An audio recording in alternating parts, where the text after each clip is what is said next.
Considérée par certains théologiens comme la sainte qui a le plus aimé l'Église, Catherine de Sienne, religieuse dans l'ordre des fraternités laïques dominicaines dès 16 ans, marque son époque par son implication dans les conflits opposant la papauté aux principales villes italiennes telles que Florence. Elle est aussi l'instigatrice du retour à Rome de la papauté, exilée à Avignon. Pour ses hauts faits et la richesse de ses écrits, le pape Paul VI la déclare docteur de l'Église en 1971. Bienvenue dans notre podcast explorant la vie inspirante des saints. Aujourd'hui, nous vous invitons à découvrir la vie hors norme de cette sainte au caractère bien trempé. Sainte Catherine de Sienne. Catherine naît en 1347 à Sienne, en Italie, et est la 24e enfant des Benincasa, modeste famille d'artisans. Elle a dès sa petite enfance le désir de se consacrer à Dieu, allant à l'encontre de ses parents qui la voulaient plutôt épouse et mère. Déterminée, la petite Catherine s'oppose fermement à sa famille, menant une vie d'ascèse et de privation, se nourrissant principalement de pain et d'herbes, ce qui lui vaut d'être considérée par certains comme sainte patronne des anorexiques. Sujette très tôt aux extases, elle a, à 6 ans, la vision du Christ habillé en pape qui la bénit, la réconfortant dans sa décision de le servir.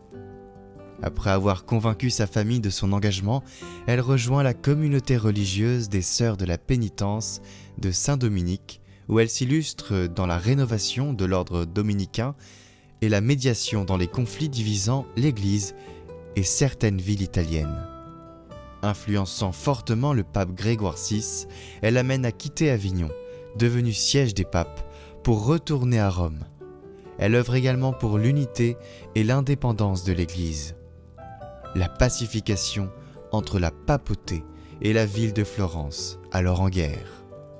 Elle meurt à Rome en avril 1380, à 33 ans, comme le Christ, épuisée par ses privations volontaires et son incapacité à se nourrir. Ses derniers mots sont « Père, entre tes mains, je remets mon âme et mon esprit ». Sainte Catherine de Sienne est la première femme avec Sainte Thérèse d'Avila à être déclarée docteur de l'Église. Sa dévotion, sa confiance et son amour inébranlable, même pendant les épreuves, sont un exemple à suivre pour tout chrétien. Ces extases mystiques, contenues dans l'ouvrage « Le dialogue de la divine providence » et d'autres nombreux écrits, confirment, s'il en était besoin, sa grande spiritualité. Elle découvre en effet qu'elle peut vivre avec Dieu, qui est présent à l'intérieur d'elle-même, dans l'âme. Elle nous donne ainsi la clé pour accueillir Dieu perpétuellement, non pas seulement au dehors, mais au tréfonds de nos âmes, en union spirituelle, qui nous fait ressentir mieux l'amour et la bonté de Dieu pour nous. Cette demeure du divin en l'âme permet aussi de mieux se connaître et évoluer sur le chemin de la sainteté. Infatigable voyageuse pour de nobles causes, elle lutte pour ses convictions médiatrices, inspirées de conflits, surtout ceux divisant l'Église et la papauté. Catherine de Sienne est canonisée en 1461 par Pie II.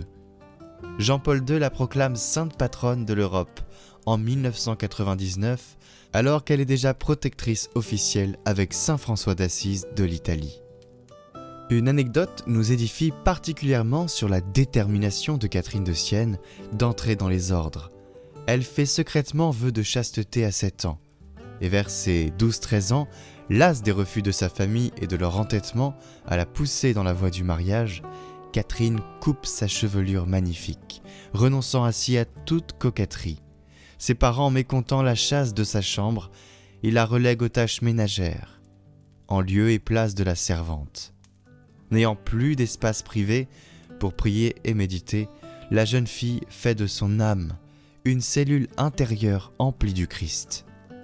Peu après, elle fait un songe dans lequel saint Dominique lui offre un lys et un habit des sœurs dominicaines, en la rassurant sur sa prochaine appartenance à cette congrégation. C'est pourquoi vous la voyez sur ces icônes avec cette fleur de lys.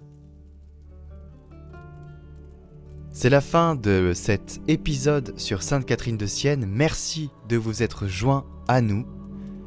N'hésitez pas à partager ce podcast autour de vous. Et nous finissons bien évidemment par une prière où nous allons demander à l'Esprit Saint de venir en nous, une prière écrite par Sainte Catherine de Sienne. Au nom du Père, du Fils et du Saint-Esprit. Amen. Ô Esprit Saint, viens dans mon cœur. Par ta puissance, attire-le à toi, ô Dieu vrai, et accorde-moi la charité en même temps que la crainte. Ô Christ, garde-moi de toute mauvaise pensée. Réchauffe-moi et embrase-moi de ton très doux amour, et toute peine me semblera légère. Ô mon Père Saint, mon doux Seigneur, maintenant aide-moi dans toutes mes actions. Christ, amour, ainsi soit-il. Sainte Catherine de Sienne, priez pour nous.